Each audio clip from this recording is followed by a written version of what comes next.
Hello friends, welcome back to Super Cooking Recipes.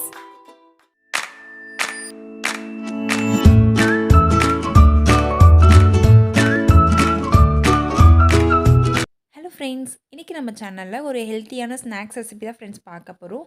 எள்ளு உருண்டை recipe தான் பார்க்க போறோம். கண்டிப்பா நம்ம எல்லாரும் கடைகள்ல வாங்கி சாப்பிட்டுருப்போம். வீட்லயே எப்படி ரொம்ப ஈஸியா சிம்பிள் இன்கிரிடியன்ட்ஸ் வச்சு பண்றதுன்னு பார்க்கலாம். வீடியோ ஸ்கிப் பண்ணாம முழுசா பாருங்க. வாங்க இப்போ வீடியோக்குள்ள போலாம். எள்ளு உருண்டை பண்ணுறதுக்கு ஃபஸ்ட்டு எள்ளை ஃப்ரை பண்ணி எடுத்துக்கலாம். பேன் ஹீட் ஆனதும் எள்ளை ஆட் பண்ணிடலாம். நான் 50 கிராம் அளவுக்கு எள்ளை ஆட் பண்ணியிருக்கேன். இப்போ கேஸை மீடியம் ஃப்ளேமில் வச்சுட்டு நல்லா ஃப்ரை பண்ணிக்கலாம். எள்ளை நல்லா ஃப்ரை பண்ணி எடுத்துக்கலாம். கண்டிப்பாக இது ஃப்ரை பண்ணும்போது கேஸ் மீடியம் ஃப்ளேமில் தான் இருக்கணும். அதே சமயம் கருக விட்டுறக்கூடாது. நல்லா ஃப்ரை பண்ணிகிட்டே இருக்கணும். இப்போ எள்ளு நல்லா ஃப்ரை ஆகிடுச்சு. இந்த ஸ்டேஜில் கேஸ் ஆஃப் பண்ணிவிட்டு எள்ளை ஒரு பிளேட்டில் ஆற வச்சிடலாம். இப்போ அதே பேனில் 1 டம்ளர் அளவுக்கு தண்ணி ஆட் பண்ணிக்கலாம். இப்போ வெல்லம் ஆட் பண்ணிடலாம். 50 கிராம் எள்ளுக்கு 50 கிராம் அளவுக்கு வெல்லம் எடுத்திருக்கேன். இப்போ கேஸை மீடியம் ஃப்ளேமில் வச்சுட்டு அடிப்பிடிக்காமல் கிண்டி விட்டுக்கலாம்.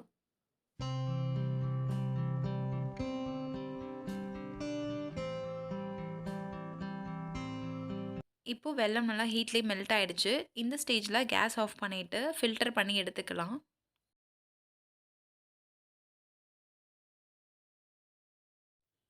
இப்போது வெல்லமில் இருக்க தூசியெல்லாம் நல்லா ஃபில்டர் பண்ணி எடுத்தாச்சு. இப்போ ஃபில்டர் பண்ணதை அதே பேனில் ஆட் பண்ணி திக்கான பதத்துக்கு ரெடி பண்ணிக்கலாம்.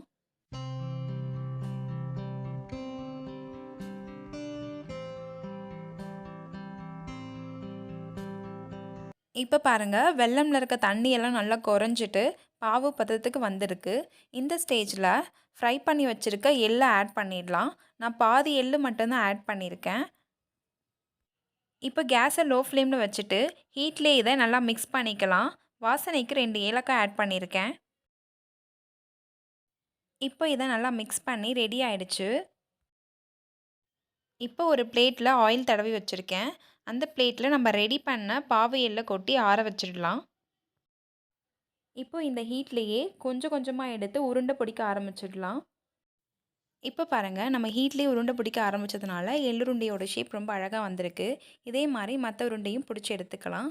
இதில் ஒரு விஷயம், உருண்டை பிடிக்கும்போது கையில் எண்ணெய் இல்லை தண்ணி ஆட் பண்ணிக்கலாம். அப்போ தான் கையில் ஒட்டாமல் ஷேப்புக்கு ஏற்ற மாதிரி நல்லா அழகாக வரும். இப்போது மீதி பாதி எள்ளு எடுத்து வச்சோம் இல்லையா, அந்த எள்ளை இந்த மிக்ஸி ஜாரில் ஆட் பண்ணிக்கலாம். சில பேருக்கு எள்ளை முழுசாக சாப்பிட பிடிக்காது, கசக்கும்னு ட்ரை பண்ண மாட்டாங்க. ஸோ அப்படி இருக்கவங்க இந்த ஸ்டெப்ஸை ஃபாலோ பண்ணி எள்ளுருண்டை செய்யலாம். இப்போ இதில் நசுக்கி வச்ச வெல்லம் ஆட் பண்ணிக்கலாம். நம்ம இனிப்புக்கு ஏற்ற மாதிரி வெல்லம் ஆட் பண்ணிக்கலாம்.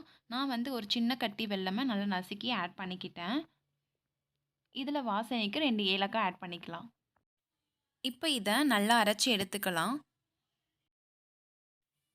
இப்போ பாருங்கள், இந்த மாதிரி பதத்துக்கு நல்லா அரைச்சி எடுத்துக்கணும். இப்போது அதே மாதிரி கையில் நல்லா ஆயில் தடவி உருண்டை பிடிச்சி எடுத்துக்கலாம். இப்போ இதே மாதிரி மற்ற உருண்டையும் பிடிச்சிட்டு பார்க்கலாம். இப்போ பாருங்கள் ஃப்ரெண்ட்ஸ், ரொம்பவே சிம்பிளான முறையில் வீட்டிலே எள்ளுருண்டை ரெடி பண்ணியாச்சு. உடம்புக்கு ரொம்பவே ஹெல்த்தான ரெசிபி இது. ஸோ நீங்களும் வீட்டில் செஞ்சு ட்ரை பண்ணுங்கள். எப்படி இருக்குன்னு கமெண்ட்டில் சொல்லுங்கள். இந்த ரெசிபி உங்களுக்கு பிடிச்சிருக்கோம் நம்புறேன். பிடிச்சிருந்தா ஒரு லைக் பண்ணுங்கள். மறக்காம நம்ம சேனல் சப்ஸ்கிரைப் பண்ணுங்கள். Thank you friends.